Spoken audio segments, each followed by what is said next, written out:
spirit is the freedom, is the free being within us. It is detached. It cannot be killed.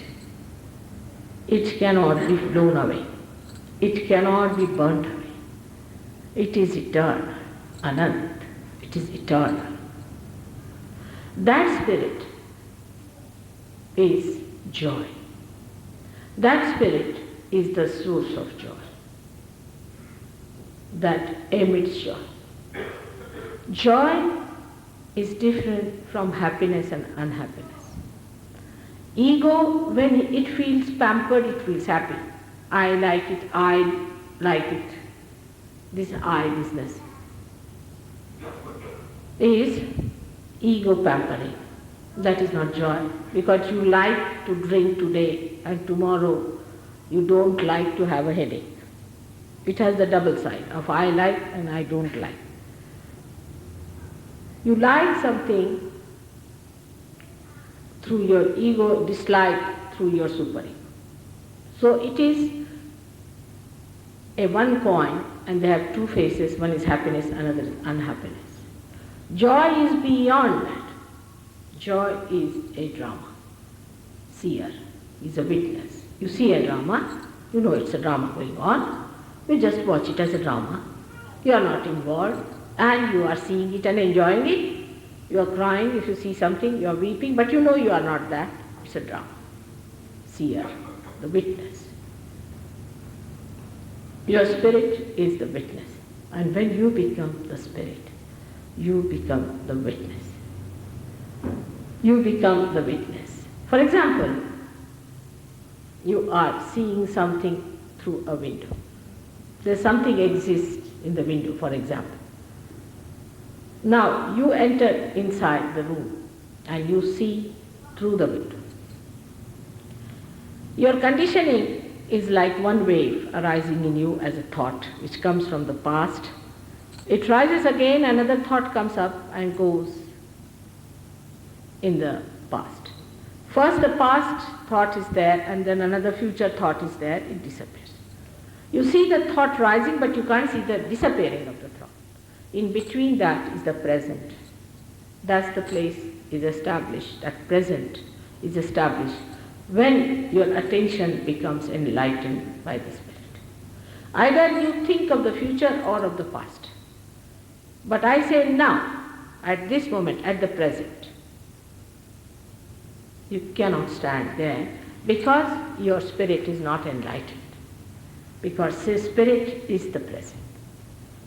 When you get your realization, you find that you are not thinking of the future or the past, you are just enjoying.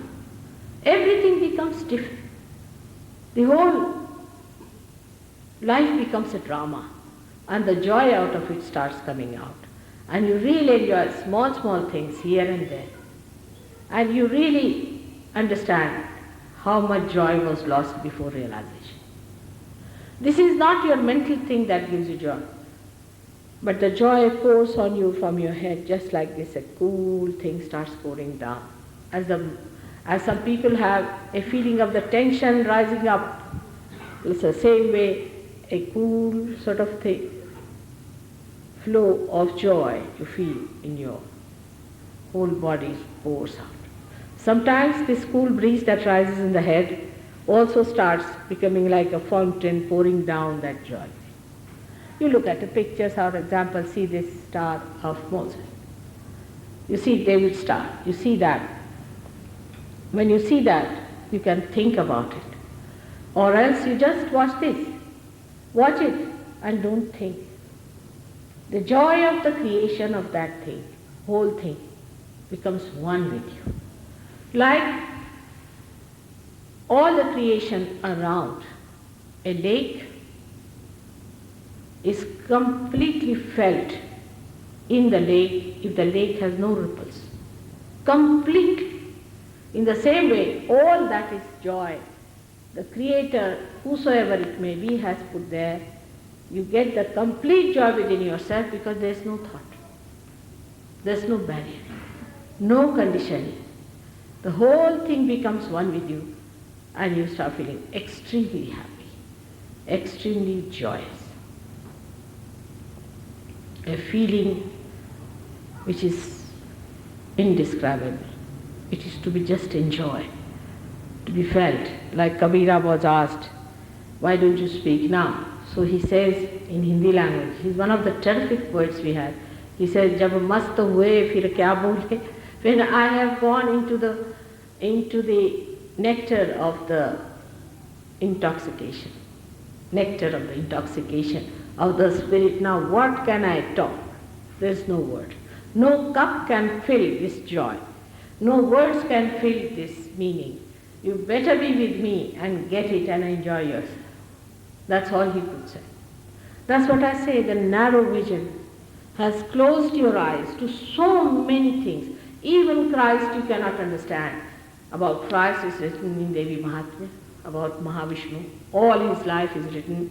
If you can read it, you can find out that before coming on this earth, you will see how he was created, what powers he was given, how he is the Son, and all that is written. But for us, only we think that Bible is the authority. It is. But even to understand that Bible, as I told you to understand Gita, you better get realization. In the same way, to understand that Bible also, you have to get your realization. The one about whom it is described had never been to a school. None of them have been to any school. For the first time in this life, I have learned this English language. I never knew this language in any one of my lives before. Because I knew I'll have to talk to you and I'll have to tell you about spirit in this language. But to understand it, we have to read ancient scriptures. Beautiful ancient scriptures are there which describes the nature of the spirit. It's said that spirit has got three qualities. Sat-Chit-Ananda. Sat-Chit-Ananda. Sat means truth. Chit means attention. Anand means joy.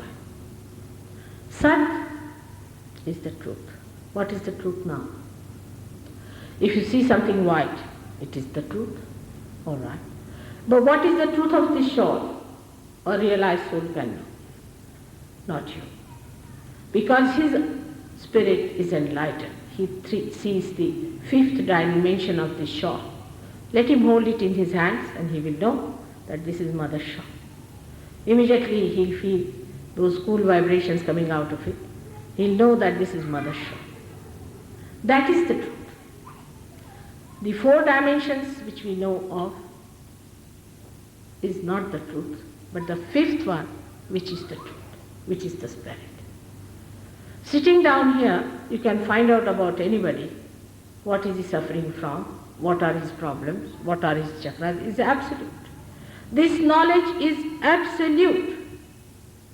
If you have 5 or 10 children who are realized, and if you tie their eyes and ask them about a patient which is suffering from, they will all raise their fingers, this or this or this, or all of them, whatever may be the case. All of them will raise the same fingers.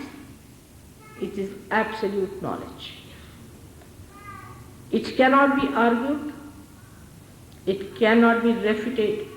It is what it is.